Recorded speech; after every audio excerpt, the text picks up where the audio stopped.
డబ్బు, అనారోగ్యం, ఉద్యోగం, వ్యాపారం, అప్పులతో బాధపడుతున్నారా? మీకోసమే launch your future programme.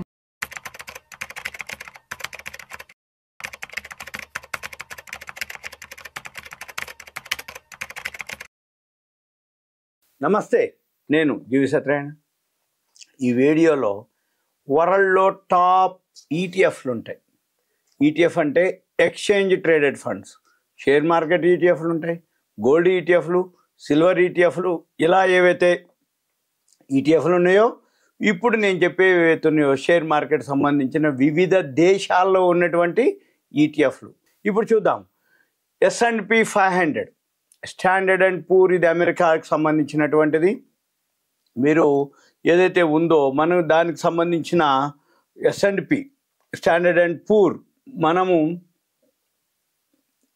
Standard and పూర్కి సంబంధించినటువంటి వికీపీడియా మనం కనుక వికీ చూస్తే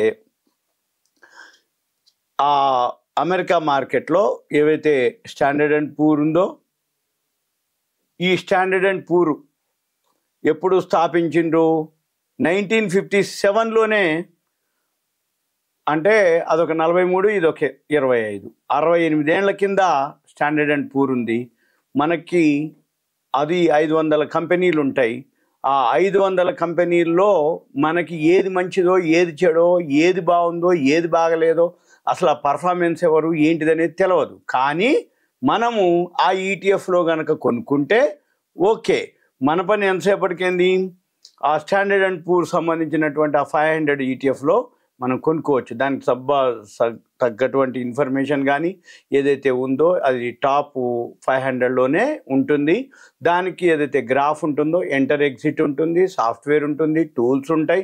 ఇప్పుడు ఏఐ టూల్స్ వచ్చినాయి, ఆర్టిఫిషియల్ ఇంటెలిజెన్స్ టూల్ వచ్చినాయి, ఆల్గో సాఫ్ట్వేర్ వచ్చింది, సెమీ ఆల్గో సాఫ్ట్వేర్ వచ్చింది. దాంతో మనం S&P standard and poor 500 American దాంట్లో ఇన్వెస్ట్ చేయడానికి మనము ప్లాన్ చేసుకోవచ్చు. ఇది ఈ New York NYSE New York stock exchange నాస్డాక్లో మనము చేయడానికి వీలవుతుంది. ఇది ఒకటి. ఇక నెంబర్ 2 DJIA.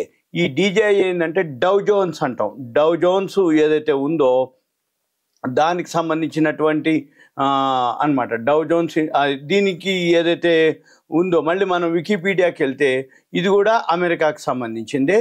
ఇది కూడా 1885లోనే ఉంది. ఇది 140 years ఓల్డ్ అనమాట. ఏది అదొక 1885 అంటే అదొక 1900, 115, ఇదొక 25. ఇప్పుడు అంటే 140 ఏళ్ల కిందట స్టార్ట్ అయింది. 1896 May 26లో డౌ జోన్స్. అది కూడా న్యూయార్క్ స్టాక్ ఎక్స్చేంజ్లోనే ఉంటుంది. దీంట్లో ఏవైతే ఉన్నాయో ఇవి డౌ జోన్స్ బేస్ అనమాట. 30 కంపెనీలు ఉంటాయి. ఆ ఈటీఎఫ్ని కూడా మనము కొనుక్కోవచ్చు ఒకటి. ఇక తర్వాత వ్యాన్గార్డ్ అని ఇంకొకటి ఉంది. వ్యాన్గార్డ్, ఈ వ్యాన్గార్డ్ వచ్చి 1975లో స్టార్ట్ అయింది, 50 సంవత్సరాల క్రిందట. ఇది కూడా యుఎస్డే. దీంట్లో 10.4 ట్రిలియన్లు అనమాట. అంటే వాల్యూ, దాంట్లో ఏఈఎం అంటాం, ఎసెట్ అండర్ మేనేజ్మెంట్. ఇది కూడా 1975లోనే స్టార్ట్ అయింది. ఇది అంటే 1975 అంటే అదొక 25, ఇదొక 25, 50 సంవత్సరాలు అయింది దీనిది వ్యాన్గార్డ్. ఇది కూడా ఏదైతే దీని యొక్క ఎంప్లాయీస్ 20,000 మంది ఉన్నారు. ఈ 10.4 ట్రిలియన్లతోటి ఏఈఎం, ఎసెట్ అండర్ మేనేజ్మెంట్ అంటాం, అది నడుస్తుంది. తర్వాత నాస్డాక్ 100. ఈ నాస్డాక్ 100 ఏదైతే ఉందో, నాస్డాక్ 100, ఈ నాస్డాక్ 100 ఇది కూడా అమెరికాది. ఈ నాస్డాక్ 100 ఎప్పుడు స్టార్ట్ అయింది? 1985. ఇది అంటే 40 years బ్యాక్. ఇది అమెరికాకి సంబంధించింది. దీని యొక్క మార్కెట్ క్యాపిటలైజేషన్ వచ్చి 25.34 ట్రిలియన్లు అనమాట. డౌ జోన్స్ నాస్డాక్ అంటాం కదా, అది అనమాట. అయితే ఇది ఏదైతే ఉందో లార్జ్ క్యాప్లోనే ఉంటుంది. నాస్డాక్ 100 ఏవైతే ఉందో పేరులోనే ఉన్నాయి. అంటే 100 పెద్ద కంపెనీలు కలిపి, అంటే దాంట్లో నాన్ ఫైనాన్షియల్ కంపెనీస్ అనమాట. 100 ఉంటాయి అన్నిటి దాంట్లో. మన పని ఏంటిది? ఏవేవైతే ఉన్నాయో ఈ 100 కంపెనీల్లో ఏది మంచిదో ఏది చెడదో హోంవర్క్ దానికి సంబంధించిన ప్రాఫిట్ అండ్ లాస్లు, బ్యాలెన్స్ షీట్లు, ఇన్ఫర్మేషన్ ఇవన్నీ చూడకుండా సింపుల్గా నాస్డాక్ని కొనుక్కోవటం. తర్వాత ఎఫ్టిఎస్సి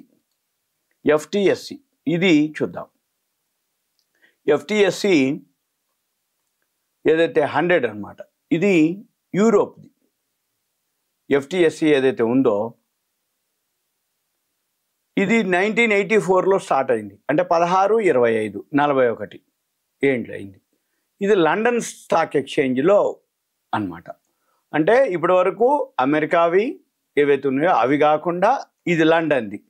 ఇది దీంట్లో ఏదైతే ఉందో ఇది కూడా లార్జ్ క్యాప్ ఉంటుంది. దీని యొక్క మార్కెట్ క్యాపిటలైజేషన్ వచ్చి 2.119 ట్రిలియన్ యూరోలు. ఇవేదైతే యూరోప్ ఉందో, లండన్ ఉందో అక్కడ అనమాట. అంటే మనం ఏవైతే ఉందో ఒక్కొక్క కంట్రీకి, ఒక్కొక్క ఖండానికి, యుఎస్ అనుకోండి, యూరోప్ అనుకోండి, ఏషియా అనుకోండి, అవి మనము అబ్జర్వ్ చేయాలి. ఇక తర్వాత హ్యాంగ్సంగ్ ఏదైతే ఉందో ఈ హ్యాంగ్సంగ్ వచ్చి దీనికి సంబంధించినటువంటి మన పని ఏమి లేదు. ఏ కంట్రీ ఏది ఫేమస్ ఉందో చూసుకోవాలి. ఇది 1964లో స్టార్ట్ అయింది. ఇది ఏదైతే హాంకాంగ్ స్టాక్ ఎక్స్చేంజ్, ఇది హ్యాంగ్సంగ్ అంటే హాంకాంగ్ స్టాక్ ఎక్స్చేంజ్ 1964లో స్టార్ట్ అయితే అదొక 36, ఇదొక 25, 36, 41, 61 ఏండ్లు అయింది. ఇది హాంకాంగ్లో టాప్ అనమాట, అంటే ఎక్స్చేంజ్ ఇది. ఇక నెక్స్ట్ వచ్చి నిక్కీ 225 అంటారు. ఈ నిక్కీ 225 ఏదైతే ఉందో ఈ నిక్కీ 225 ఎక్కడిది అంటే ఇది ఎప్పుడు స్టార్ట్ అయింది? 1950లో స్టార్ట్ అయింది. అంటే 75 సంవత్సరాలు అయింది ఇప్పటికి. ఇది టోక్యో స్టాక్ ఎక్స్చేంజ్. ఈ టోక్యో స్టాక్ ఎక్స్చేంజ్ దీంట్లో ఏవైతే ఉన్నాయో 225 అనమాట. జపనీస్ది ఇది. నిక్కీ అంటే జపాన్ది అనమాట. జపాన్ ఏదైతే ఇండెక్స్ ఉందో అది అనమాట. ఇప్పుడు మన ఎన్ఎస్సి బిఎస్సి ఎట్లా అంటామో నిక్కీని జపాన్ ఇండెక్స్ అనమాట. ఇది 1950 అంటే ఇది ఒక 75 years బ్యాక్. దీంట్లో కూడా ఇన్వెస్ట్ చేయొచ్చు. తర్వాత ఇక మన నిఫ్టీ 50, ఈ నిఫ్టీ 50 ఏదైతే ఉందో మనదన్నట్టుగా నిఫ్టీ 50 వచ్చి ఎన్ఎస్సి ఎక్స్చేంజ్ ఇండియాది. ఇది 1996లో నిఫ్టీని స్టార్ట్ చేయడం జరిగింది. ఇప్పటికి ఒక 29 సంవత్సరాలు గడిచింది. మన ఇండియాది ఎన్ఎస్సి బిఎస్సి ఏదైతే ఉందో ఎన్ఎస్సి అనమాట. ఇది సింపుల్గా వీటిల్లో కూడా మనము ఈటీఎఫ్లు ఇన్వెస్ట్ చేయొచ్చు. ఇవన్నీ మీకు awareness, education, information, knowledge purpose మాత్రమే ఈటీఎఫ్లు. వరల్డ్లో ఏ దేశాలు బాగున్నాయి ఆర్థికంగా, ఏ ఎకానమీ బాగుంది, ఏ ఎకానమీ తోటి ఏ ఎక్స్చేంజ్, ఏ ఈటీఎఫ్లు పెరుగుతున్నాయి, అవి కనుక మనం గమనించినట్లయితే మన సంపదని పెంచుకోవచ్చు. ఇది. Thank you. సెలవు.